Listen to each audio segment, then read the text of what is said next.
Yes, anyone told to stay at home as a result of coming into contact with a positive case of COVID-19 can claim £500 if they're on low income and will lose work. But one claimant from Hull says cash isn't coming through quickly enough, and that could lead to some people not sticking to the rules. Sally Simpson reports. People across the region are being urged not to travel to or from London this weekend as major disruption is expected due to the East Coast upgrade. Now, the head of a construction industry-wide task force investigating rogue builders has told ITV's Tonight programme that standards across the industry must improve. Well, the ITV Evening News continues at 6:30. Here's a look at what's happening with Mary Nightingale. Thanks very much, Mary. Now, a new study has shown that pet insurance claims have skyrocketed over the last decade, with nearly £1 billion being paid out last year. And with the cost of veterinary care rising well above inflation, dog and cat owners in the region are now more likely to claim on their pets policy than they are on their home or car insurance. Nick Smith reports. 1,400 quid? That explains why John Mitchell hasn't got one. Not yet. Coming into play that seemed to be relatively successful. Is that a sign that this could soon be over? By the summer, could we all be back to normal? The store manager of a shop in Leeds says it's an everyday occurrence and the situation has been made worse by the pandemic. Adam Fowler reports. Now stay with us because still to come on the programme this evening. Why?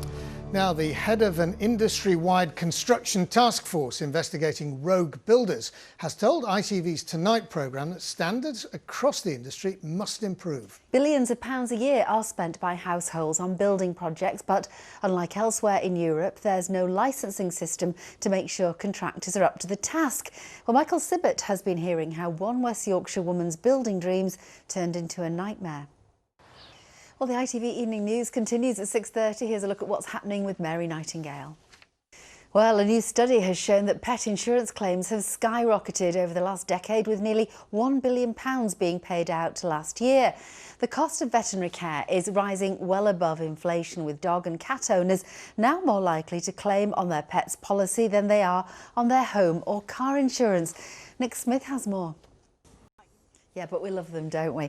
It was good to see Julian Norton there, who's a friend of Calendar. He's also the Yorkshire Vet, one of the Yorkshire Vets. He's on another channel. On Channel 5, yeah.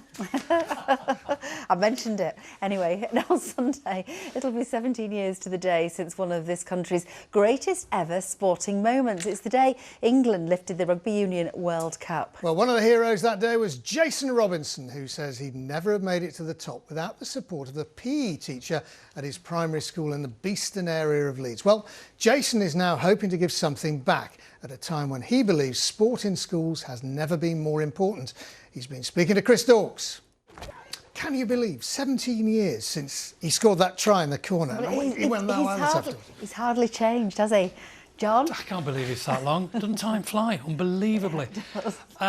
It was wonderful. Correct. Thanks very much, John. We'll see you later. Indeed. Finally, it may be the tail end of the horticultural year, but a new garden has just been officially unveiled in Huddersfield. It's to celebrate the contribution made to the town by migrants from the Caribbean, the so-called Windrush generation. Well, it's in Springwood, close to the town centre, where many of those migrants first found a home in the 1950s and 60s. Chris Kiddie was at the ceremony and spoke to one woman for whom the new garden holds a special significance.